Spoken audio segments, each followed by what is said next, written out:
Hello everyone, welcome back to Awesome Crafter. I'm Lisa. Today I'm going to show you how to use the weld feature in Design Space. The weld feature is designed to permanently weld together text or designs that can either be overlapped or just part of a design. First of all, we need to create our design on our canvas. This can consist of text, images and even shape. For this example, I'm just going to type in the word hello.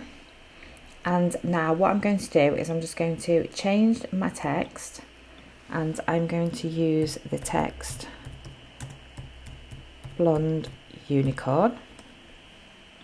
That's the one. I'm just going to make it a little bit larger so we can see better. As you can see now on the word hello, there's little lines that are appearing in between the individual letters. So what we need to do is we're going to use the weld feature, and that is going to weld all the letters together, and that is going to remove the little lines that when we send it over to make that the Cricut would be looking to cut out. So once you're happy with your design, then what you need to do is you need to select all of your design or text together. So we can do this several ways. First of all is you can click select all and it will pop a box around to show that it's all selected.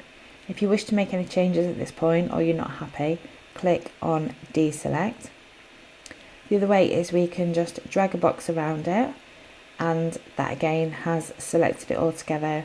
And the third way is to hold down the shift key and just click on any layers that are in the right hand box that you wish to add together. So now it's all selected, what we're going to do is we're going to click on the weld button, which is down here bottom right hand side. And now we've clicked on weld, what we can see is all the little lines in between have now disappeared. So that will show that when we send it over to make it, the Cricut is only going to cut out the outline of all the letters and it's not going to be looking to be making little cuts in between the letters. Welding is permanent and can only be undone at this point. And you can do that by going up to the top left hand side of the canvas and clicking on undo. And as you can see, we're back to where we started and all the little lines in between the letters are back. So again, we're just going to select it all, click on weld, and again, they've all disappeared. And that is how you use the weld feature in Design Space. And like I said, this can be used for text and designs. I really hope that you found this video useful and I will look forward to seeing you in my next one. Thank you very much for watching. Goodbye for now.